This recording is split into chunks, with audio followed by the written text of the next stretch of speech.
പണം വച്ച online game കളിക്കുന്നതിന് നിയന്ത്രണങ്ങളുമായി എത്തിയിരിക്കുകയാണ് തമിഴ്നാട് സർക്കാർ. 18 വയസ്സ് തികയാത്തവർക്ക് പണം വച്ച ഓൺലൈൻ ഗെയിം കളിക്കാൻ ഇനി സാധിക്കില്ല.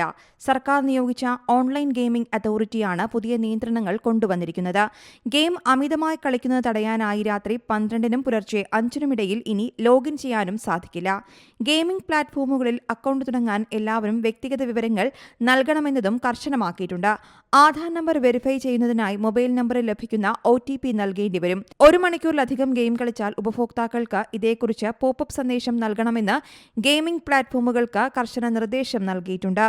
ഓൺലൈൻ ഗെയിമിംഗിന്റെ ആസക്തിയെക്കുറിച്ചുള്ള മുന്നറിയിപ്പ് സന്ദേശങ്ങൾ ഗെയിമിംഗ് പ്ലാറ്റ്ഫോമുകളുടെ ലോഗിൻ പേജുകളിൽ പ്രദർശിപ്പിക്കണം. ഓൺലൈൻ ഗെയിമുകൾക്ക് അടിമപ്പെട്ടേക്കാം എന്ന സന്ദേശം പ്രാധാന്യത്തോടെ നൽകണമെന്നും നിർദ്ദേശങ്ങളിൽ വ്യക്തമാക്കുന്നു. News desk Zee Malayalam news. പുതിയ വാർത്തകളും വിശേഷങ്ങളും ഇനി വിരൽ തുമ്പിൽ. എല്ലാ ഡിജിറ്റൽ പ്ലാറ്റ്ഫോമുകളിലും ഇപ്പോൾ സീ മലയാളം ന്യൂസ് ലഭ്യം.